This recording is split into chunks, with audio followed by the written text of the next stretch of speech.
Welcome, sports fans to Coast to Coast. I'm Joseph Caulo. I'm here with Jacob Lev in the studio. And it is under 8 days till the NFL draft will be taking place on Thursday, April 27th. I know I cannot wait. I've been bouncing off the walls. Same here. Waiting for it. I know, Jacob, it's your favorite day of the year. Draft day. Every single draft day I wake up and I just think to myself, it's going to be a wonderful day. Mm-hmm. And the cool thing about the draft is so many things that you don't expect to happen or things that you don't anticipate to happen usually will happen. Some teams will trade around. So it's just a fun day, a lot of possibilities. But we're going to look at the defensive side of the ball during this podcast. And why don't we just go ahead and get that started with Myles Garrett. He'll be the first guy off the board. He's impact. Hopefully be the first one. Well, if the Browns know what they're doing. If the Browns know what they're doing, and that's a question that I think a lot of Browns fans ask themselves, do the Browns know what they're doing? But I think you get a guy like Myles Garrett, he can come in right away, start day one, and pick up the tempo on that defense. So I think everybody's kind of in agreement. He's a boss, and he'll start day one. But looking past him, who else on the defensive line, Jacob, do you think is going to make an impact right out of college? Well, I'm going to go University of Michigan's Taco Charlton. He is 6'6". He's a big guy. He's got NFL size. He's just like, he's a scary looking guy. Like, when he's got shoulder pads on, he's a big guy. And a man named Taco. I mean, here's the thing.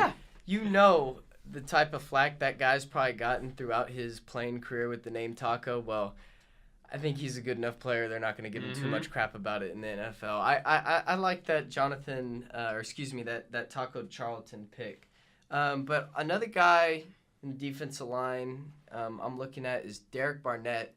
He's a guy he's just coming out as a junior, so he's only had 3 years in college. But yeah, Derek Barnett from Tennessee.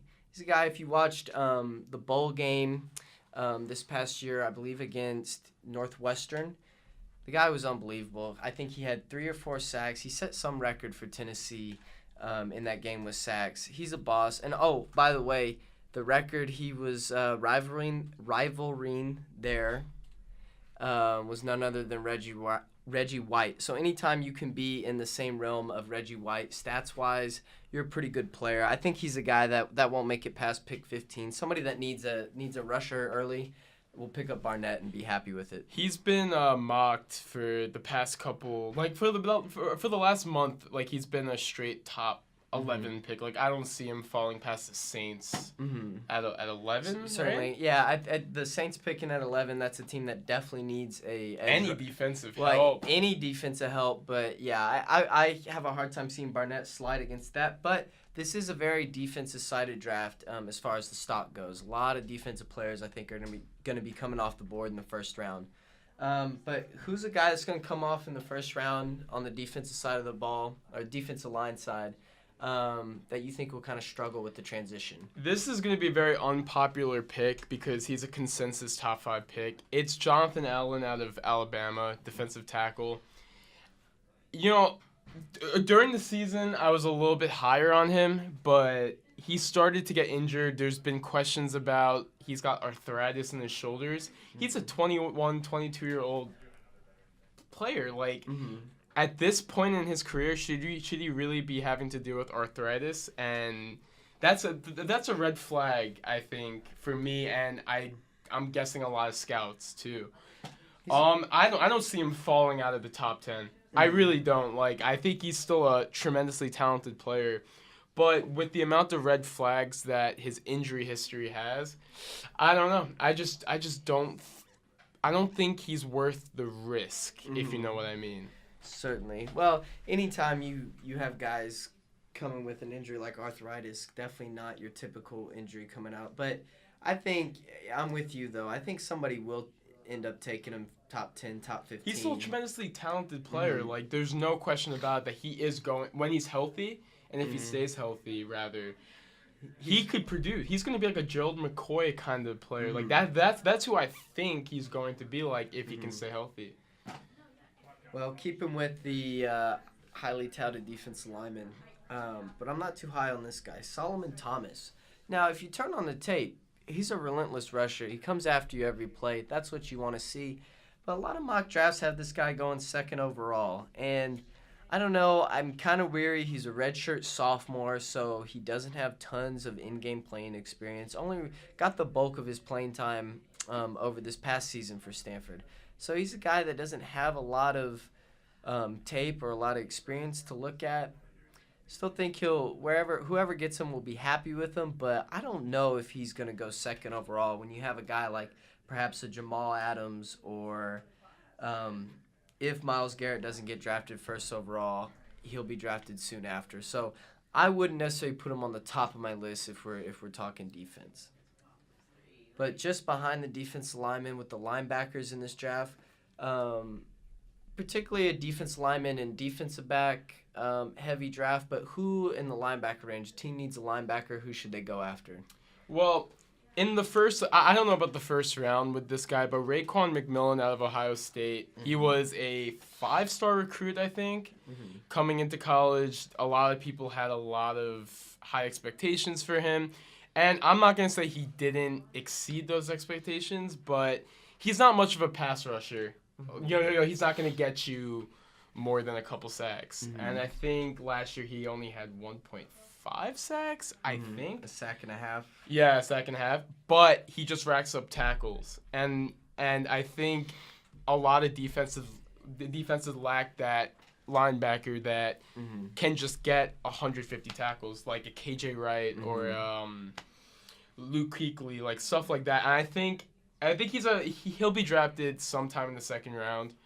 And whichever team does draft McMillan will be getting a stud, like a Quan Alexander or something, Certainly. I think Ohio State, they've definitely cemented themselves in the past couple years in the draft as far as, like, their guys are ready to go and play right away once they get to Joey Bosa last year. Joey Bosa, obviously, yeah, he came in, made an impact Zeke, on the offensive side of the certainly, ball. and Eli Apple with the Giants. So and Darren Lee with the Jets. We could go on and on. Yeah. Ohio State, they know how to produce them, but maybe a school that doesn't really get a lot of publicity for producing big-time NFL stars, Temple. And Temple has Hassan Riddick.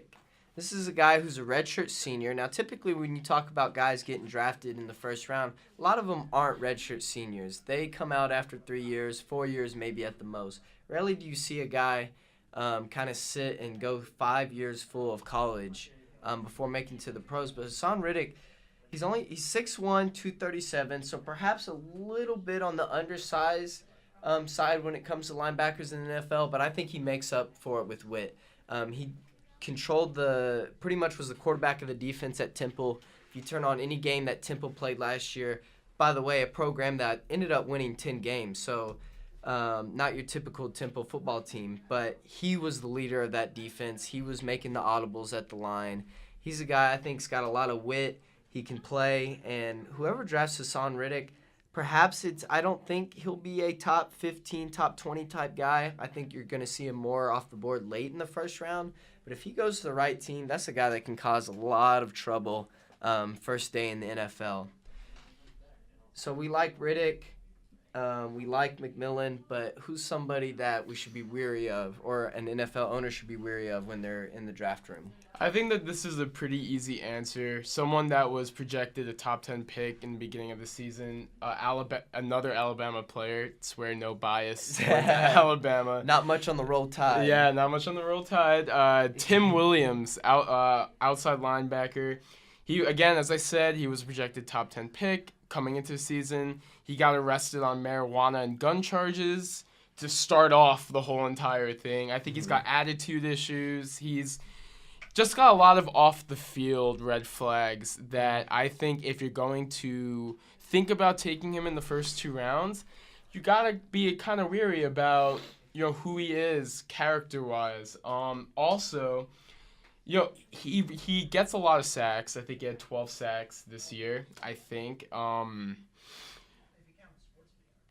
Scouts are saying that he's going to be more of a situational pass rusher, someone like a Bruce Irvin or something. I don't know. Just like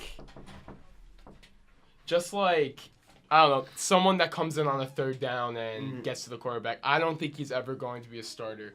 But you know what? Stranger things have happened. Who's someone that you I'm don't gonna like? I'm gonna go out to the West Coast with Takarius.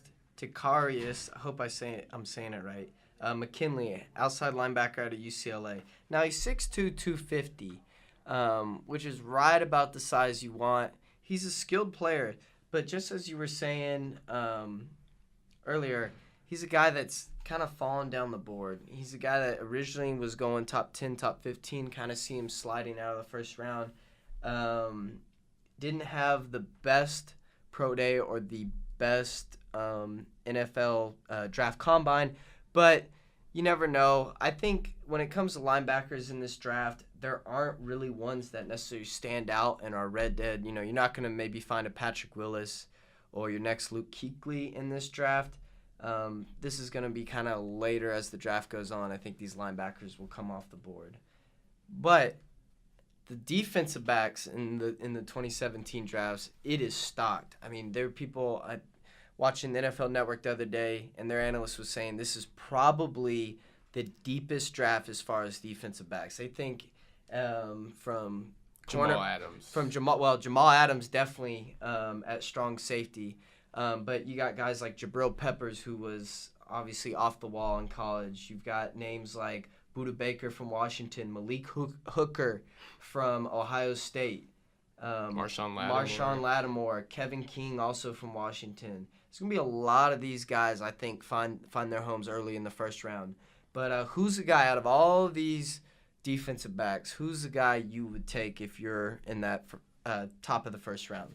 Well, obviously, like Marshawn Lattimore, Garen Conley, Quincy Wilson, all these cornerbacks are definitely worth a first-round pick, in my opinion. But I'm going to go a little bit off the board a little bit, and I'm going to go closer to round 2 because I think that's where his stock is. I'm going to go Adoree Jackson out of USC. Okay. He's insanely athletic. He tried to make it to the Olympics, didn't make it, but the fact that he came that close is saying something. He's a ball hawk. That's what he is. He just, when he's covering a wide receiver, he'll intercept it. When he's returning kicks and punts, he could be like a Devin Hester on the offensive side of the ball, and then I don't want to say Ed Reed because Ed Reed's someone that I don't know if we'll ever get someone like that there's again. Probably not too many Ed Reeds coming out. But he's just going to get the ball, and I think that if he goes to the right team, he will be able to, secure a starting spot on the team. Yeah, certainly. I could see Adoree Jackson, but I don't think he's a first round guy. I think a lot of people are gonna have question marks how his schemes translate. In college, he was kind of able to go man to man. A lot of times in the pros, you're gonna see a lot of zone. So how can he fit into those schemes? We'll see. But if we're talking defensive backs, my guy Jamal Adams from LSU. If you turn on the tape, go to, really any game he played in college, but especially the big games, the games against Alabama, games against Auburn. This guy is in on almost every single play, and this is a strong safety. He's not lining up close to the line of scrimmage. He comes up and attacks whoever has the ball. Against Alabama this past season, LSU did lose 10-0, but if you look, Jamal Adams was unbelievable. If LSU didn't have Jamal Adams, there probably would have been another 2 or 3 touchdowns scored in that game by Bama. So I think whatever defensive package he goes into, he'll be able to come in day one, start and play well. If I'm drafting a guy and I'm looking for a defensive back, he is definitely my first one off the board. But who is somebody that's up near the top of the board, kind of talked with Jamal Adams, but a team's going to make a mistake by drafting them possibly? I'm going to go with another University of Michigan player, Jabril Peppers. Look, he could play a whole bunch of positions. He was played at running back, linebacker, safety. I don't think he's going to be a running back. That would just be a waste of his talent. Mm-hmm. If he is going to be drafted as a safety, I think a team has to know that he is not the best with his ball skills. 1 career interception at Michigan. I'm sorry if I'm drafting you in the first round, I want to see a little more production. I don't know. I saw a list of just players that were drafted in the first round, safeties that were drafted in the first round. They all have at least 10 career interceptions. It's a little scary. However, if he's drafted at the linebacker position, that's a whole different story. But it's just I'm a little worried that his coverage skills just aren't up to par with a starting safety in the NFL. Yeah, I agree with you there. Now, one of the reasons he's getting so much publicity, or I guess buzz, I should say, as he's entering the draft, is he was able to do a number of things. He could play. He did only have that 1 interception, but he had a lot of plays where he'd play linebacker, come up, sack the quarterback, stop a runner in the backfield. He returned punts. He even ran the ball a little bit. He's an all-around athlete. But I'm with you. I don't think he warrants a top pick, but I think he's one of the most intriguing projects to see wherever he goes, see how he develops, and see how a team uses him, whether it's going to be as a linebacker or a safety. So I would say the jury's still out on Jabril Peppers. As far as defensive backs go, who's somebody kind of off the board, maybe not in this, because this is a deep draft, so whoever's picking maybe the 5th, 6th, 7th best defensive back might still be getting a Pro Bowler. Who's a guy you see doing that, kind of coming off the board late? Well, besides a torn Achilles, I think Sidney Jones, someone who was a first-rounder before he tore his Achilles at his pro day, truly a tragic story. I mean, anytime you see an athlete go down in a, even in a game situation, it's just tragic. It's sad. He was a projected first round pick. Now they're saying he might be more of a 3rd rounder. I think he'll be able to come back from that Achilles injury and make it to a Pro Bowl or two. He reminds me of Marcus Peters. I don't know. Marcus Peters, I think, is a top 10 corner right now in the league. He's a ball-hawking corner, and he's been doing the Chiefs well, so. Definitely. With defensive backs, it's indispensable. I mean, as much as the NFL is really chucking the football around lately, you need guys that can come in and play one-on-one and play zone. You need versatile guys. So I like where you're going with that one. For me, I don't know. I the more I look at this class, I like these 2 guys. I'm going to kind of pair them together here. Kevin King and Budda Baker, both from Washington. Both of them should be in the first round, possibly late, maybe early second round. But these guys, they played on a good defense. And also, what you like to see with guys is they have a lot of they have a ceiling. So both with Kevin King and Budda Baker, I think you're going to see them grow wherever they go. Perhaps not start right away, but they'll develop into some really good defensive backs, whatever scheme they go into. Now, we talked about who's guys that are going to come off the board late and possibly make an impact. Who's a bust? Who's somebody, perhaps we've already mentioned his name, but who's a guy you think's going top 10, top 20 that is just not going to be around for too long? I'm going to go with Marshawn Lattimore. It's again another unpopular pick because a lot of people think he is the consensus number 1 cornerback. However, again, with the injuries, he's going to be a top 10 pick. There's no doubt about it. A team is going to pull the trigger on it.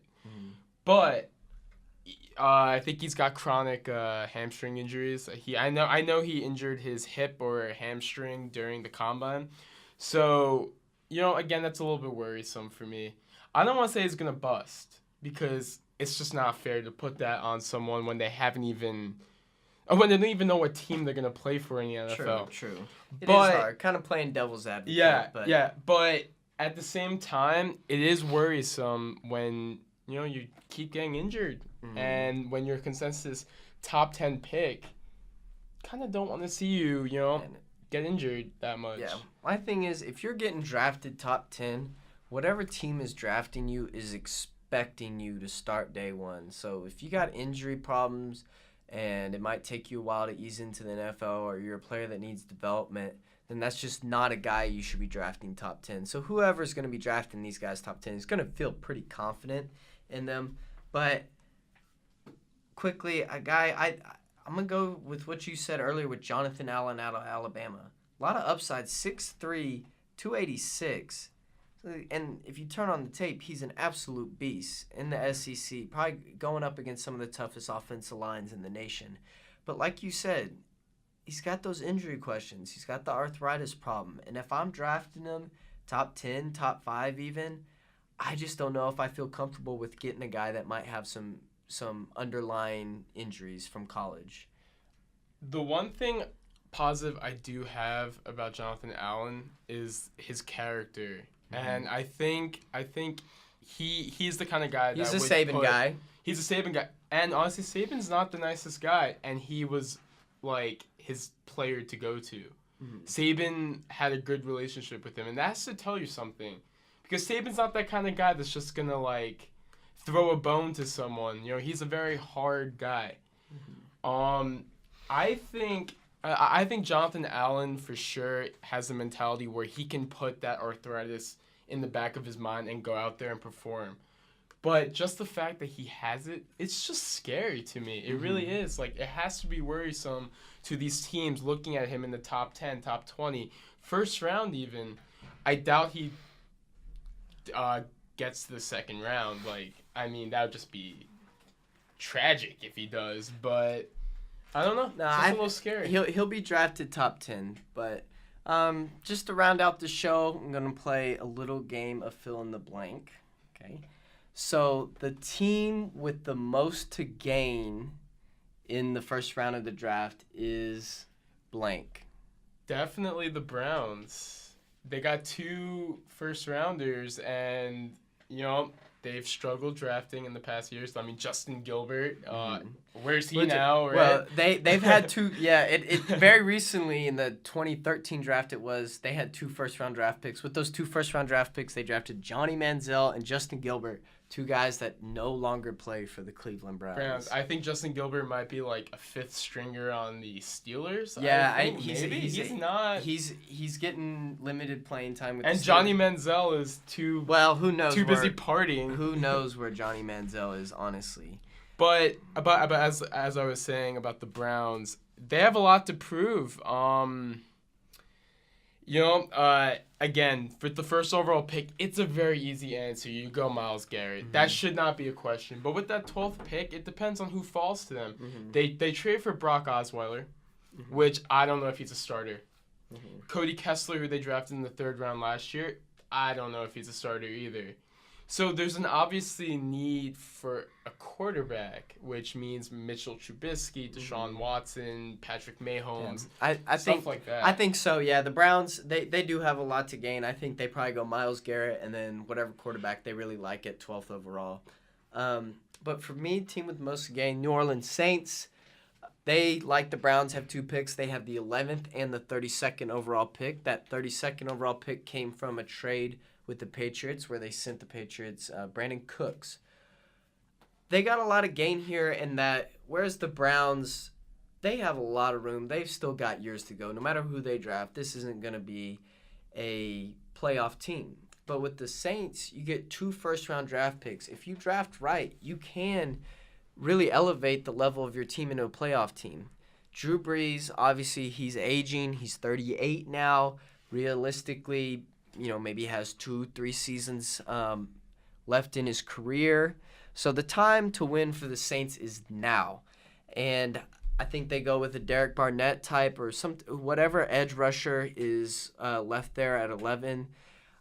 Whoever they get there will start day 1, make an impact for them, and that could take them a long way. And then also with that 32nd pick, depending on how everything shakes out, they could also go defense again, because that is truly what they need most. But we'll see. If there's a intriguing running back still there, perhaps a Dalvin Cook kind of slips through, or a Jarrell Peppers is still sitting there at 32nd. Maybe a flashy. I think we could see a couple flashy names go off the board for the Saints. And if they hit them right, this could be a team that kind of catapults to the top of their division and perhaps make the playoffs. I have a question for you, Joey. Do you think the Saints might be thinking of drafting a quarterback? With Drew Brees on the wrong side of 30. Mm-hmm. Do you think they could be considering I think so. a quarterback in the first round? I think it's definitely possible. I think if there is a guy 11, no, because if you're drafting a guy 11, you want him to start day one. Obviously, whoever you're drafting a quarterback, he's not starting day one. But I think the Saints at 32nd overall, if there is a guy, perhaps like a Patrick Mahomes or a Deshaun Kaiser, if they have their eyes on one of them and he slips down to the end of the first round, I could see him picking him up for sure. Obviously, you got to draft a quarterback sometime to replace Drew Brees. Right now, the only guy on the roster is Chase Daniels, who is a career backup. He's really bounced around from team to team. So I think there is a possibility we see them draft a quarterback. I think that'll do it for today. For Jacob Lev, I'm Joseph Caulo. Thank you so much for listening to Coast to Coast. Draft's less than a week away. Be sure to tune in April 27th. Take care.